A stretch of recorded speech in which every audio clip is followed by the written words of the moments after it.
오늘 사법부는 이재명 더불어민주당 대표의 공직선거법 위반 혐의에 대해 2심에서 무죄를 선고했습니다. 법원이 이재명 대표에게 면죄부를 준 것입니다. 억지 법리가 상식을 완전히 배반한 순간입니다. 이재명 특혜 판결입니다. 국민들께서는 도저히 납득할 수 없는 판결입니다. 봐주기를 작정하고 결론을 무죄로 내놓고 억지로 법리를 꿰맞춘 판결이라 할 수밖에 없습니다. 사실이 아니라 인식, 의견 표명에 불과하였다는 논리는 결국 정치인은 거짓말을 해도 된다는 한마디로 거짓말 면허증을 준 셈입니다. 그동안 허위사실 유포에 대해서는 법원이 엄격한 판단을 하고 있었습니다.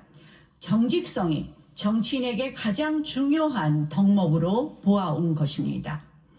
유권자를 속이는 가장 나쁜 행위였던 것입니다. 이번 판결로 허위사실 유포죄로 처벌받을 정치인은 아무도 없게 되었습니다. 이재명 살리기가 대한민국 선거 민주주의의 근간을 흐트러뜨린 것입니다. 대장동과 백현동 비리, 실체가 뚜렷한 비리입니다.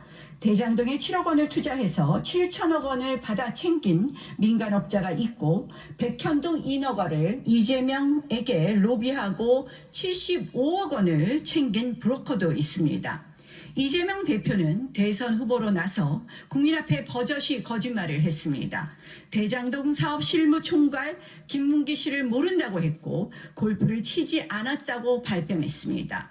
백현동 인허가는 국토부의 협박으로 어쩔 수 없이 내줬다는 거짓말까지 했습니다.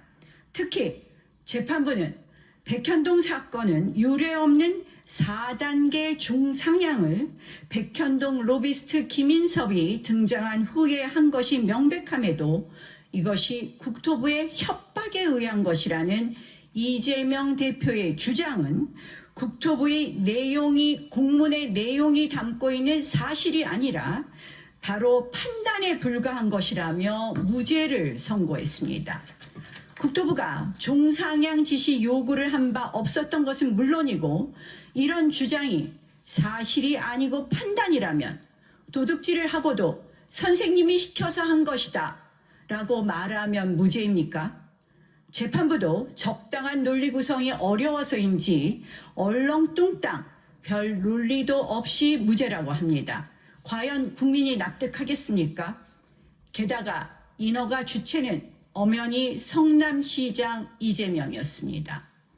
4년 만에 준공 허가를 겨우 받은 희대의 뻥튀기 백현동 사건에 대해 면죄부를 주는 것은 단순히 이것이 선거법 문제만이 아니기 때문입니다. 그래서 더 통탄할 일입니다. 오늘의 2심 판결은 상식 있는 국민이라면 이해하기 어려운 결정입니다. 판결문 내용이 이해되지 않는다면 그것은 판결에 문제가 있기 때문입니다. 공직선거법은 후보자가 아닌 유권자 입장에서 해석하는 것이 기본입니다. 법률과 원칙에 따라 판단해야 될 것입니다. 위증교사, 대장동 백현동 특혜, 쌍방울 대북 송금 의혹, 경기도 법카 유용 범죄까지 남은 사건에서도 이런 식의 판결이 계속된다면 법치국가의 근간이 흔들릴 것입니다. 대법원 판결은 3개월 이내에 해야 됩니다. 오래 끌 이유가 없습니다. 백현동 발언이 의견 표명인지 사실 적시인지에 따라 유무죄는 즉시 바뀔 수 있습니다. 대법원은 법리의 최종 해석 기관으로서 이 발언을 단순히 의견 표명으로 인정한다면 우리 선거제도는 송두리째 무너질 것이며 허위사실 유포죄는 의미가 없어질 것이라는 것을 유의해야 할 것입니다.